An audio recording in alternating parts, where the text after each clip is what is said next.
ഇന്നത്തെ ഇന്ത്യയുടെ വിജയം കണ്ട് പാകിസ്ഥാൻ ഇതിഹാസങ്ങൾ ഞെട്ടിയിരിക്കുകയാണ്.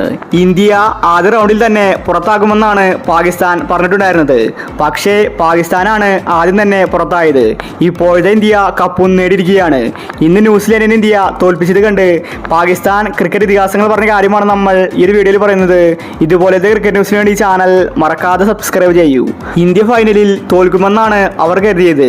പക്ഷേ ഇന്ത്യ കപ്പ് നേടിയാണ് തിരിച്ചെത്തിയിരിക്കുന്നത്. ഇപ്പോഴത്തെ ഇന്ത്യയുടെ മത്സരം കണ്ട് പാകിസ്ഥാൻ ഇതിഹാസങ്ങൾ പറഞ്ഞത് ഇങ്ങനെയായിരുന്നു: ഞങ്ങൾക്കിത് വിശ്വസിക്കാൻ സാധിക്കുന്നില്ല. എങ്ങനെയാണ് ഇന്ത്യ കപ്പ് നേടിയത്? ന്യൂസിലാൻഡ് ഒത്തു കളിച്ചിട്ടുണ്ടായിരിക്കും, അല്ലെങ്കിൽ പിന്നെ ഇന്ത്യക്കെതിരെ എന്തുകൊണ്ട് അവർ മോശം കളി കാഴ്ചവെച്ചു? സെമിയിൽ മികച്ച പ്രകടനമാണ് ന്യൂസിലാൻഡ് പുറത്തെടുത്തത്.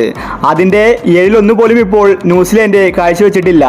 ഇന്ത്യക്കെതിരെ വരുമ്പോൾ എല്ലാവരും കളി മറക്കുന്നു. ഇതിൻ്റെ കുട്ടൻസാണ് ഞങ്ങൾക്ക് മനസ്സിലാവാത്തത്. പാകിസ്ഥാൻ പിച്ചിൽ എല്ലാവരും നന്നായിട്ട് കളിക്കുന്നുണ്ട്, പക്ഷേ ദുബായ് പിച്ചിൽ എല്ലാവരും കളി മറക്കുന്നു. ഇന്ത്യ കപ്പ് നേടിയിട്ടുണ്ടെങ്കിൽ അതിന് കാരണം ദുബായിലെ പിച്ചാണ്, അല്ലാതെ ഇന്ത്യയുടെ കഴിവല്ല. ഇന്ത്യ പാകിസ്ഥാനിലാണ് കളിക്കാൻ വരുന്നതെങ്കിൽ ഉറപ്പായിട്ടും ആദ്യ റൗണ്ടിൽ തന്നെ പുറത്തായേനെ. ഇന്ത്യ വരാത്തത് തന്നെ അവരുടെ ട്രിക്കാണ്.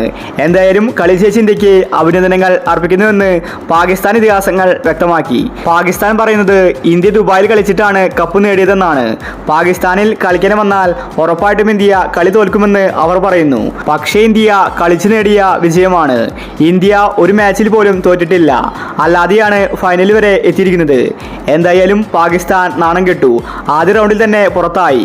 ഇന്ത്യയാകട്ടെ കപ്പും നേടി. ഇനി പാകിസ്ഥാനെ തലയുയർത്താൻ സാധിക്കില്ല. ന്യൂസിലാൻഡ് ഇങ്ങനെ നാണം കെടുമെന്ന് ആരും കരുതിയില്ല. സെമി ഫൈനലിൽ മികച്ച കളിയാണ് ന്യൂസിലാൻഡ് പുറത്തെടുത്തത്. പക്ഷേ ഇന്ത്യക്കെതിരെ കളിക്കാൻ അവർക്ക് സാധിക്കുന്നില്ല. അതാണ് ഇന്ത്യയുടെ ബൗളിംഗ്. അപ്പോൾ ഇന്നത്തെ കളിയെ പറ്റി നിങ്ങളുടെ അഭിപ്രായങ്ങൾ താഴെ കമന്റ് ചെയ്യുക. ഇതുപോലത്തെ ക്രിക്കറ്റ് ന്യൂസിന് വേണ്ടി ചാനൽ മറക്കാതെ സബ്സ്ക്രൈബ് ചെയ്യൂ.